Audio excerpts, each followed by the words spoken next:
Olá, começa agora o Unifra Entrevista. Estima-se que 2/3 dos brasileiros estão com sobrepeso ou sofrem de obesidade. Isso significa que quando saímos à rua, a cada 10 pessoas que vimos, 6 se encaixam neste perfil. Mas este não é um problema que tem afetado somente os adultos. Nos últimos 20 anos, o número de crianças obesas tem aumentado consideravelmente em todo o mundo. No Brasil, nas 2 últimas décadas, a quantidade de crianças obesas aumentou 5 vezes. 30% do total de crianças do país estão acima do peso. Para falar sobre obesidade infantil, eu recebo aqui no estúdio a nutricionista Francieliane Jobim Benedetti. Seja bem-vinda. Muito obrigada pelo convite. Bom, o primeiro assunto que eu gostaria de abordar contigo é que fatores levam ao aumento dessa obesidade infantil, especialmente aqui no Brasil. Bem, são inúmeros fatores que levam à obesidade, tanto em adultos quanto em crianças, né? A gente chama uma doença multicausal, que tem várias causas. Então, a gente não pode estabelecer só um único fator, né? A gente pode elencar algum desses fatores. Tem sempre o fator genético, né? Que vem da herança dos pais e das mães, mas os mais fortemente estudados atualmente são os que são do ambiente. Então, a alimentação que a criança recebe em casa, na escola, nas lanchonetes, né? A questão da atividade física, que hoje nós temos muito mais crianças sedentárias utilizando jogos de computador, videogame, do que nós tínhamos há um tempo atrás, onde as crianças podiam brincar na rua, tinham espaço para isso, né? Então, os fatores alimentares e atividade física são de grande impacto. Depois existem outros fatores, né, que a gente pode ir estudando, desde a gestação lá da mãe, quando ela começa com a sua alimentação, também é um dos fatores que pode intervir na obesidade, a ansiedade e assim por diante, né, são inúmeros os fatores, mas eu destacaria a alimentação e a falta da atividade física. Existe um levantamento aqui em Santa Maria do número de crianças obesas, algum estudo relacionado a isso? Como tu falaste, né, no início, no Brasil nós temos já, né, uma pesquisa nacional que nos indica esses números. Aqui em Santa Maria nós não temos uma pesquisa epidemiológica que nos digam exatamente esses números, mas o nosso curso de nutrição aqui da Unifra, os alunos fazem um levantamento nas escolas, porque eles fazem atividades de educação nutricional nas escolas. E nós temos observado um número bem elevado de crianças acima do peso, que inclusive estão acima dos valores nacionais. E aqui em Santa Maria a gente tem esses valores, então, né, não tão abrangentes de algumas escolas, mas aqui no Rio Grande do Sul também nós temos uma das maiores prevalências de obesidade e, né, de excesso de peso infantil. Qual é a diferença entre sobrepeso e obesidade? Quando é que dá para se considerar que uma criança está um pouquinho acima do peso ou já dá para se considerar uma criança obesa? Bem, criança e adulto, né, criança e adolescente é um pouquinho diferente a classificação do que se conhece dos adultos. Nos adultos se faz aquele valor do IMC, né, que é o peso dividido pela altura ao quadrado, e acima de um determinado valor a gente já consegue considerar, né, o adulto com sobrepeso ou obesidade. Nas crianças é diferente. Por isso que é tão importante as mães seguirem, que eu tenho um exemplo do caderno, né, de atenção às crianças, né? Esse é o caderno de saúde dos meninos. Que todas as mães recebem quando as crianças nascem. Exatamente. Tem de meninos e tem de meninas. E dentro dele é muito importante as mães observarem uma curvinha de crescimento que existe. Então, sempre que se vai no pediatra, na unidade básica de saúde, ou se faz qualquer avaliação de peso e de estatura, é importante marcar aqui. Porque é a partir dessas curvas que a gente vai saber se a criança está ganhando peso e estatura adequadamente. Então é importante ficar atento sempre a essas informações da caderneta. Isso. E essa caderneta é bem facilzinha, assim, para as mães terem um pouquinho de ideia do que a gente está falando. Ela tem 3 cores de linhas. Tem a linha verde, que seria uma faixa onde as crianças estão crescendo, ganhando peso conforme deveriam. A faixinha amarela já é um sinal de alerta. Acima da faixinha vermelha, daí a gente considera o sobrepeso, e acima da faixinha preta, então sim, a gente considera a obesidade. Que tipo de complicações a obesidade pode causar para o organismo da criança, né? Além, claro, dos prejuízos emocionais, digamos, né? Porque a criança sofre com isso no colégio, enfim. Que tipo de prejuízo pode trazer para o organismo? Inclusive, hoje a gente já estuda bastante a questão, inclusive, do bullying associado com a obesidade, porque causa ansiedade, as crianças acabam se alimentando em maior quantidade, né? Então, tem a questão do bullying, da ansiedade, tem problemas articulares, né? Porque está em formação os ossos e músculos dessa criança, então aquele excesso de peso pode trazer prejuízos nessa questão. Se estuda também sobre prejuízos respiratórios, né? Pela questão da gordura localizada. Colesterol alterado, já temos muitas crianças com colesterol elevado, que até pouco tempo atrás era uma doença de adultos, né?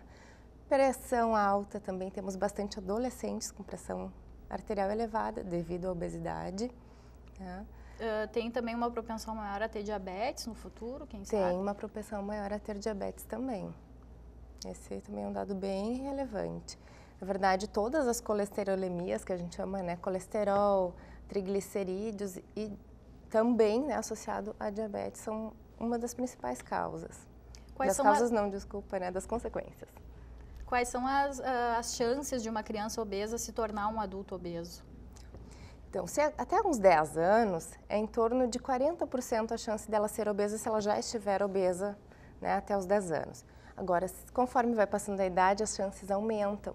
Então, um adolescente, né, para entre 15 e 19 anos, já tem mais de 90% de chance de ser um adulto obeso. E quanto mais passa esse período, mais difícil de tratar, porque as consequências... Quanto mais jovem, mais fácil de contornar a situação. Porque é mais fácil a gente controlar esses fatores que a gente acabou de dizer, que são prejudiciais, né? Como a hipertensão, colesterol. Então, o número de fatores associados vai diminuindo. A gente até já falou um pouquinho sobre isso, eu gostaria que tu falasse um pouquinho mais. A ansiedade e a depressão podem ajudar no aumento do peso nas crianças e adolescentes? Podem ajudar. Já temos diversas pesquisas mostrando que sim, principalmente a ansiedade, né? E crianças também têm compulsão alimentar e os pais devem estar atentos para esse indicativo, né? Tem crianças que passam a maior parte do tempo em casa sozinhas porque os pais estão trabalhando e os pais não têm esse controle. E ela acaba comendo o que quer, na hora que quer, sem ter muito esse cuidado da família. Então, ansiedade e também, como eu te falei antes, do bullying, que hoje também já está associado à obesidade, porque gera ansiedade, a criança come mais, sofre mais bullying e fica um círculo vicioso, né? E tem também a questão da vergonha do próprio corpo, né? As crianças acabam, em função do bullying, acabam tendo vergonha do próprio corpo, isso também prejudica? Prejudica principalmente nos adolescentes, que é uma fase de transição, então eles já têm uma transição natural do seu corpo, né? Já mudam as formas naturalmente. E com a obesidade, isso fica mais agravado ainda. E aí acabam perdendo um pouquinho a autoestima, acabam comendo mais e se descuidam realmente. Combater e tratar a questão da obesidade nas crianças é mais fácil ou mais difícil do que nos adultos? Na verdade, depende da família, né? Porque a criança a gente nunca vai tratá-la sozinha, né? Sempre vai ter um cuidador que está junto ou a família. E essa família, se estiver disposta a mudar hábitos alimentares, também vai ajudar muito no tratamento da criança. Ao contrário, se a família não estiver disposta, a criança sozinha é muito difícil de conseguir vencer essa doença que é multifatorial. E a família é chave fundamental para tudo isso. Mas a criança consegue entender que ela precisa, por exemplo, fazer uma dieta? É mais fácil de fazer uma criança entender do que um adulto ter essa consciência?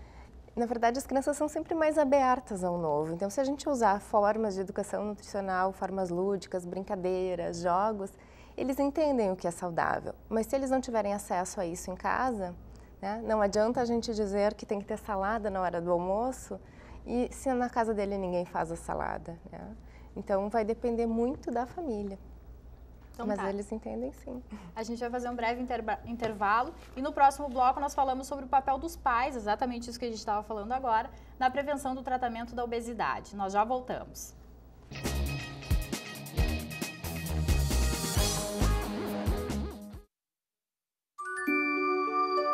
Existe um lugar onde eu me sinto muito feliz, porque eu brinco, dou risada, aprendo coisas novas e tenho um monte de amiguinhos.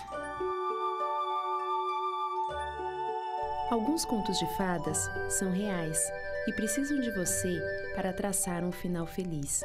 Entre em contato conosco e saiba como ajudar.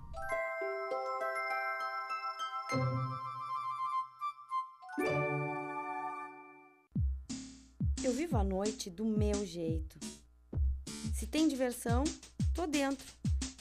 Eu gosto é do movimento, da vida, mas alcoolizada eu não dirijo. As pessoas dizem assim, tu é lixeira. Acho que eu não sou lixeira. Eu sou reciclador. Catador ou reciclador é uma profissão. As pessoas sobrevivem desse material reciclável. Tu é uma cidadã como os outros, tu tem conta, tu trabalha para isso, né? Então a gente tem uma família atrás da gente, né? Mais um bom motivo para você separar o seu lixo. Selecionadores de materiais recicláveis. Incentive esta profissão. Santa Maria é um polo educacional que atrai estudantes de todo o estado. Este é o cenário de atuação do Centro Universitário Franciscano, uma referência em qualidade de ensino e interação com a sociedade. Estudantes, docentes, pesquisadores e profissionais fazem da Unifra um lugar instigante para o saber, um ambiente de liberdade para criar, de pensamento vivo e renovação. Unifra, contemporânea e inovadora, há mais de meio século formando inteligências na educação superior.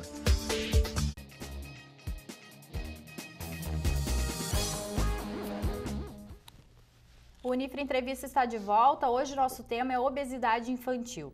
Como eu falei no primeiro bloco, 6 em cada 10 pessoas estão com sobrepeso ou obesas no Brasil e as crianças são a maior preocupação. A gente falava no último bloco sobre o papel dos pais em toda essa questão da obesidade. O que eles devem fazer para as crianças desde pequenininho, desde bebê, para evitar que depois se tornem crianças acima do peso, adolescentes acima do peso e até adultos depois obesos? Primeiro, então, a gente tem que começar um pouquinho antes dos bebês, lá na barriga das mães, né? As mães gestantes já podem cuidar do seu ganho de peso, cuidar da sua alimentação, para depois esses bebês já nascerem com saúde. E hoje já tem também estudos que mostram que lá na barriga da mãe, se essa criança teve uma restrição de algum nutriente, de algum alimento, se teve excesso, vai refletir lá na vida adulta, em doença cardiovascular, em obesidade. Aquela história da mãe comer por 2 não existe. Não existe. Então, sempre tem que ter uma alimentação equilibrada. Isso só se consegue, né, buscando ajuda, lendo bastante ou buscando algum profissional na unidade básica ou particular, que aí a gente consegue fazer esse equilíbrio da alimentação. Depois, o segundo ponto-chave é o aleitamento materno. Né? O aleitamento materno é um fator de proteção da obesidade infantil. Então, aquelas crianças que são alimentadas só no peito, sem receber chás, águas até os 6 meses, têm um menor risco de serem crianças obesas. E logo em seguidinha a isso tem a fase de transição, onde termina essa fase de só leite materno e começam a se introduzir alimentos novos. Então, o aleitamento materno até os 6 meses e até os 2 anos complementado. E essa fase de complementação da alimentação é muito importante, porque é aí que as crianças vão conhecer o sabor, as cores dos alimentos, as texturas. Então, quanto mais colorida, mais variada e mais caseira essa alimentação, melhor. Os produtos industrializados não são indicados para crianças menores de 2 anos. Mas hoje o mercado nos oferece muitas opções. As mães, até mesmo por desconhecimento, acabam oferecendo para os seus bebês. Então, mais tarde, claro, né, tem o papel dos pais na compra desses alimentos, que afinal de contas é eles que fazem as compras em casa, né? Então, na compra desses alimentos industrializados, no preparo desses alimentos, porque a maioria dos pais trabalha fora, não querem gastar tanto tempo, né, na preparação desses alimentos e acabam comprando industrializado. E os industrializados têm muita quantidade de calorias, de gorduras não boas, né, gorduras saturadas e outras gorduras. E o mais importante de tudo é os pais darem exemplo. Pois eu já ia te perguntar isso, é importante também o exemplo dos pais, comer salada, comer fruta, fazer exercício físico. É dizer para a criança que ela tem que comer salada e os pais não gostarem, não vai adiantar. Então, hoje não se tem mais isso, mas é tão importante ter pelo menos uma refeição com os filhos, né? Ou o jantar, ou o almoço, os pais com os filhos e os pais dando o exemplo. Esses tempos, até apareceu né, num desses ambulatórios que a gente atende, um pai que tomava refrigerante diariamente, e seu filho também. Refrigerante, a gente sabe que tem uma grande quantidade de açúcar, né? E aí ele me perguntou como é que ele ia fazer, porque ele não ia conseguir mais tomar refrigerante. Então, na verdade, a gente precisa trabalhar a família, como eu já falei antes. Os pais têm que estarem conscientes para depois essas crianças terem uma alimentação saudável. E esses alimentos industrializados, dá de vez em quando, não tem problema, né? Não, a gente nunca vai cortar nada, né? A dieta ou a alimentação da criança nunca vai ser restrita. Até porque tem que comer, está no mercado, mas o importante é a quantidade e quando se come isso. Então dá para até fazer combinações, né? Só no final de semana, ou só numa festa, mas não pode ser diário. A pressão, a cobrança ajuda a criança a se alimentar melhor ou é pior? É pior. Tem que ser natural, né? Tem uma fase das crianças que elas não gostam muito de comer, né? Lá pelos 2, 6 anos, eles são mais resistentes. Porque eles crescem menos, tem uma série de fatores fisiológicos que fazem com que eles comam menos. Os pais ficam tão ansiosos que fazem, inclusive, chantagem. E sempre essas chantagens são com coisas que, para a sociedade, são melhores. Se tu comer tudo no prato, depois tu ganha o pirulito, ou tu ganha a sobremesa.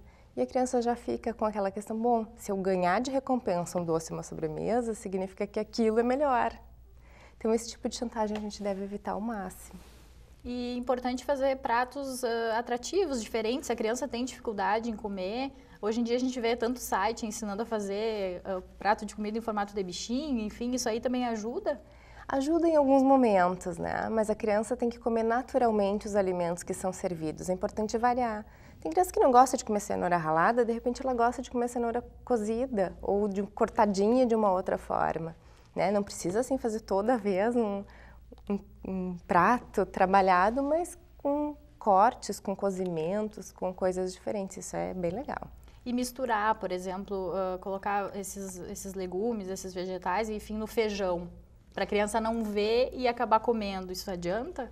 Na verdade, ela não vai aprender a comer nunca esses vegetais, né? Porque os pais estão enganando as crianças, pois é. Né? Então, elas não vão aprender a comer nunca. Então, o importante é botar na mesa, mesmo que ela não goste, né? Ela vai ter o estímulo, vai estar na frente dela e uma hora ela vai querer experimentar. Até, assim, a gente sempre brinca que não tem não gostar do alimento se nunca experimentou, né? E a gente sabe que para gostar de um alimento novo, a gente precisa experimentá-lo 9 vezes. Então, comer uma vez cenoura na vida e não gostar, não significa que não gosta. No caso de crianças que estão precisando de tratamento, enfim, é importante ter o acompanhamento de um nutricionista e os pais não fazerem uma dieta em casa, por exemplo, por conta própria? É importante ter um profissional da saúde sempre acompanhando. Claro, o nutricionista vai ajudar muito nas questões de como organizar essa alimentação em casa e também vai acompanhar o crescimento e desenvolvimento da criança. Se eu fizer uma dieta restrita em casa ou faltando algum nutriente ou alguma coisa assim, a criança vai ter prejuízo porque ela está na fase de crescimento. A gente pode atrapalhar o crescimento normal ou natural dessa criança, por isso é importante tanto o profissional da saúde estar acompanhando. Se não conseguir ser o nutricionista, os outros profissionais podem auxiliar também. Mas assim, o melhor resultado seria se nós tivéssemos uma equipe multidisciplinar trabalhando com uma criança. Ter um educador físico, ter um nutricionista, um psicólogo, pediatra, uma equipe para poder ajudar. Sabe-se que os resultados são muito mais eficazes, né? São muito melhores. E a rede pública de saúde aqui em Santa Maria, especialmente, oferece esse tipo de tratamento? Principalmente onde nós temos estágios, né? Porque nutricionista em todas as unidades básicas, por exemplo, nós não temos, né? Então, o que se consegue fazer é esses lugares onde tem estágios, né? Daqui da Unifra, inclusive, e a gente consegue fazer esse atendimento multidisciplinar. Em casos mais graves, de obesidade mais aguda, digamos, existem tratamentos que vão além da dieta, como medicamento, por exemplo? Existem. Hoje os pediatras, né, os endocrinopediatras já prescrevem alguns tipos de medicamentos para controle de ansiedade, de apetite em adolescentes, principalmente ou de crianças que já tenham muitas complicações vindas da obesidade, né? Mas isso só quem vai poder avaliar e fazer é o médico. A obesidade, a gente já falou também um pouco sobre isso, eu queria voltar um pouquinho nessa questão. Ela atrapalha no desenvolvimento motor da criança? Atrapalha, porque essa criança ela vai jogar menos futebol, vai fazer menos esportes que as outras crianças, porque elas cansam mais, né? E talvez a motricidade dela não seja tão trabalhada quanto das outras crianças, né? E é importante, para finalizar, é importante que os pais encarem a obesidade como uma doença e como um problema de saúde pública, né? Eu gostaria que tu falasse um pouquinho sobre isso também, passasse uma mensagem para os pais que estão nos assistindo. Então, primeiro, eu gostaria de dizer para os pais para olharem para os seus filhos, porque tem pais que nem enxergam que os seus filhos estão ganhando peso. Porque a gente ainda tem uma cultura do bebê fofinho, cheio de dobrinha. Isso não é mais um sinal de saúde, como era antigamente. Então, olhem para os seus filhos, procurem auxílio se tiver alguma coisa. Se estiverem indo no atendimento no pediatra, na unidade básica ou em qualquer lugar de saúde, peçam para colocar nessa curvinha de crescimento que nós falamos antes, qual é o peso, qual a altura, está crescendo adequado, não está, para fazer esse controle. Porque se a gente perceber que está ganhando peso além do que deveria, a gente pode intervir antes dessa criança já estar com obesidade, que fica mais difícil. E quanto mais cedo for identificado, melhor. Melhor. E existem vários programas, né? Agora tem um programa, né, de saúde na escola que também está tentando organizar essa questão da alimentação na escola com as unidades básicas de saúde. Tá bom, eu agradeço a tua presença aqui no programa. Obrigada. O Unifra Entrevista de hoje fica por aqui. Se você quiser mandar alguma sugestão de tema para o programa, envie um e-mail para tvunifra@unifra.br. Vejo vocês na próxima semana. Até lá!